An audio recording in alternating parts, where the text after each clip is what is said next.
Hello, this is Dr. Grande. Today's question is, can I analyze the case of Jennifer Heath Box? Just a reminder, I'm not diagnosing anybody in this video, only speculating about what could be happening in a situation like this. If you enjoyed this video, please like it, subscribe to my channel, and consider supporting me on Patreon. I will put the link to Patreon in the description for this video. First, I'll look at the background of this case, move to the summary of the lawsuit, then offer my analysis. Jennifer Heath Box was born on January 28, 1974, and lived in Fort Bend County, Texas. She is married to a man named Kyle Box and works as a senior financial systems administrator. Jennifer has 3 adult children who do not live in her residence. On September 19, 2024, Jennifer filed a lawsuit against the Broward County Sheriff's Office in Florida based on an incident that occurred at Port Everglades in late 2022. Here is a summary of this lawsuit. On December 18, 2022, Jennifer and her husband Kyle met up with her brother, her sister-in-law, and her brother's 3 children in Fort Lauderdale, Florida. At Port Everglades, they boarded Royal Caribbean's Harmony of the Seas for a 6-day cruise. Harmony of the Seas is the 4th largest cruise ship in the world. It is almost 1,200 feet long and has a max beam of 217 feet. Jennifer did not know that when she left on this gigantic vessel, the police had confused her with a suspect named Jennifer Del Carmen Heath. This suspect had a July 2022 outstanding warrant issued for her arrest in Harris County, Texas, on a charge of felony child endangerment. Harris County contains the city of Houston. The charge was for allegedly endangering 2 dependent children under the age of 15. Someone with the Houston Police Department had incorrectly attached Jennifer's driver's license photograph to the arrest warrant for the suspect. Officers from the Broward County Sheriff's Office and the U.S. Customs and Border Patrol were waiting for Jennifer when Harmony of the Seas returned to Port Everglades on December 24, 2022, Christmas Eve. At about 6:30 a.m., when Jennifer scanned her identification to disembark, she was immediately removed from the line by ship security and surrounded by about 8 police officers. Jennifer asked the officers why she was being detained. She was told it was for a warrant. When she asked what the warrant was for, an officer named Peter Peraza explained it was for endangering a child.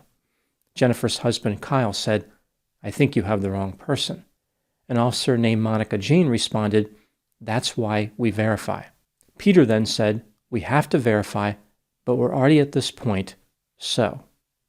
Jennifer pointed out that the warrant could not be for her because her children were adults and in college.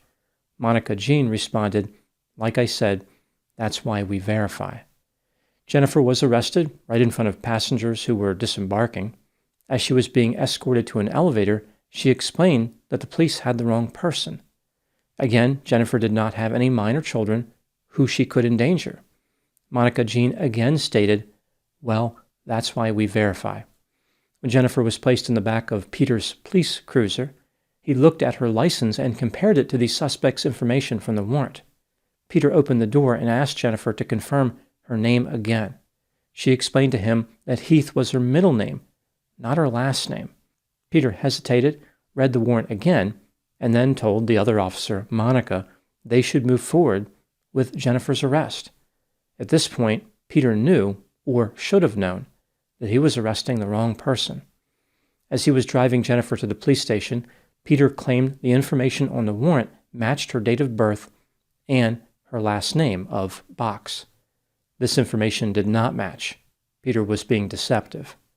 After this, he lied to Monica and told her that he had confirmed Jennifer's identity. When Jennifer was being booked into jail, a deputy discovered that there were no warrants attached to her driver's license. She should have been released immediately, but that is not what happened. Peter convinced the deputy to ignore the fact that Jennifer did not have an outstanding warrant and book her anyway. On December 26, 2 days into the unlawful detainment, the Broward County Sheriff's Office admitted to Jennifer that they knew she was not the subject of the warrant. She had been falsely arrested.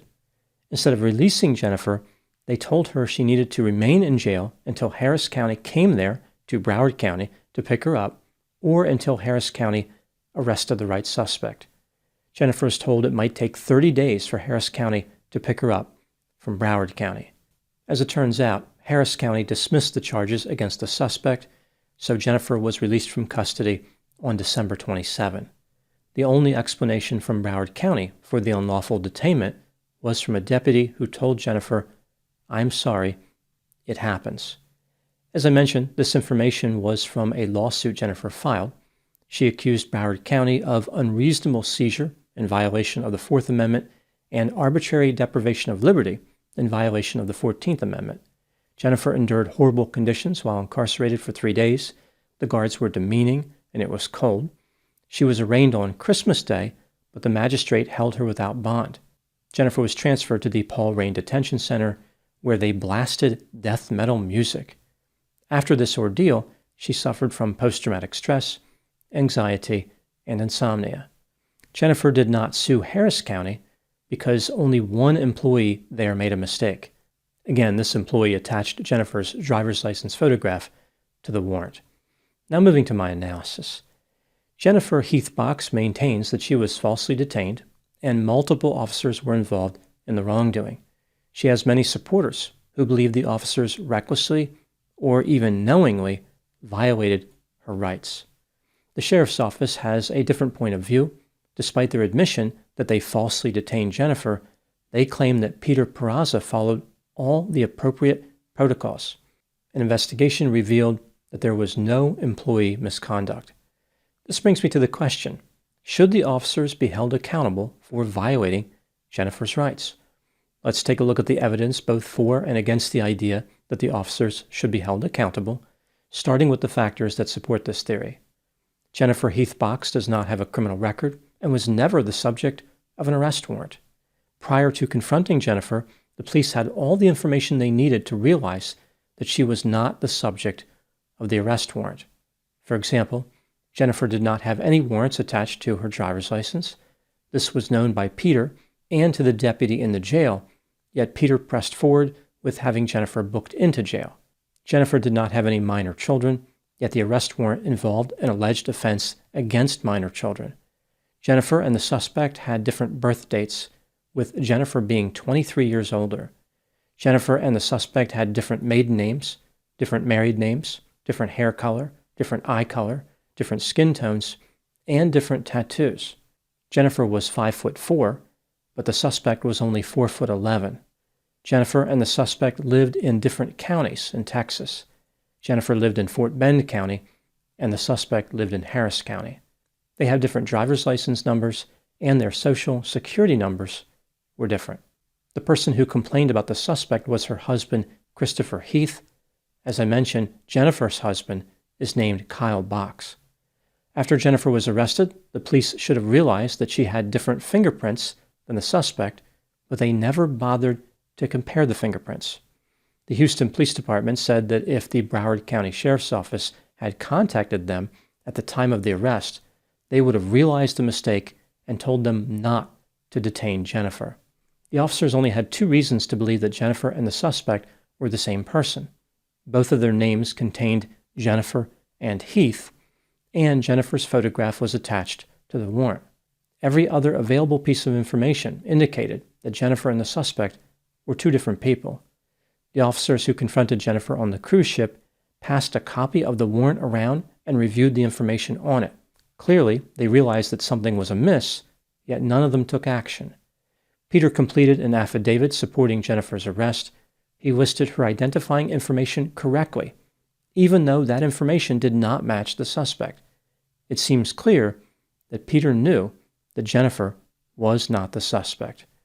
Now moving to the factors that contradict the theory that the officers should be held accountable for violating Jennifer's rights. Jennifer's driver's license photograph was on the warrant. That's pretty much it for the factors that contradict this theory. When considering all the evidence in this case, do I think the officers should be held accountable? Yes. At best, they were reckless. At worst, they knowingly jailed the wrong person. It's unbelievable that the Broward County Sheriff's Office is okay with this behavior. They have looked at the situation and determined there was no wrongdoing.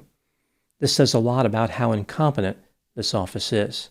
They are fine with the idea of Peter walking around with police authority and carrying a gun. At any time, he could just grab somebody off the street and throw them in jail. This doesn't worry the sheriff's office one bit. How can anyone in Broward County feel safe knowing that Peter is on the loose? The behavior of the officers in this case is extremely confusing. When they arrested Jennifer, they knew that, other than her photograph, none of her information matched the warrant. Did they believe that Jennifer went on a 6-day cruise and had such a rough experience that when she disembarked, she was 23 years older and 5 inches shorter?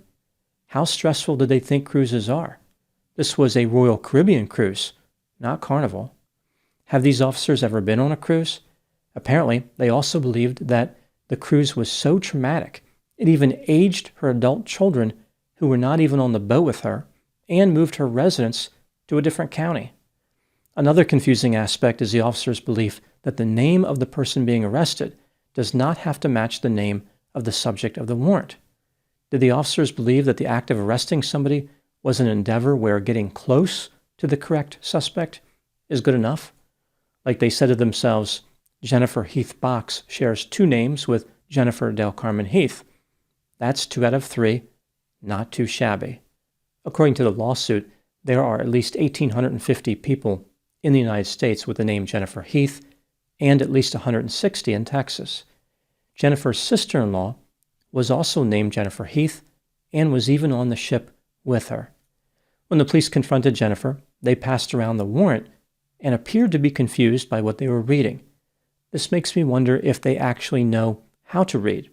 The words on the warrant are not just decorative, they actually have meaning. Maybe this is something the Broward County Sheriff's Office should check before hiring deputies. In my opinion, the Sheriff's Office should not have defended Peter. Rather, they should have charged him with false imprisonment, obstruction of justice, and official misconduct, after verifying his identity, of course. The evidence supports the theory that Peter knew he arrested the wrong person. I think what happened here is that Peter simply decided that as a police officer, he could do whatever he wanted. Once he committed himself to making the arrest, he was not going to turn back no matter what happened. No amount of information would change his mind. Peter works for a corrupt sheriff's office, and he knew there would be no consequences. Realistically, Peter will never be charged with any crime and will continue to terrorize the residents of Broward County until his retirement. Now moving to my final thoughts. One possible catalyst for change in Broward County could originate with the cruise industry. Port Everglades is a gigantic source of revenue for the county. If people thinking about taking cruises are discouraged because they're worried about a false arrest, the cruise lines will not be amused. If they put pressure on the sheriff's office to clean up the corruption, maybe the cruise industry can prevent a shipwreck. Those are my thoughts in the case of Jennifer Heath Box. Please put any opinions and thoughts in the comment section. They consistently generate an interesting dialogue. As always, I hope you found my analysis of this topic to be informative. Thanks for watching.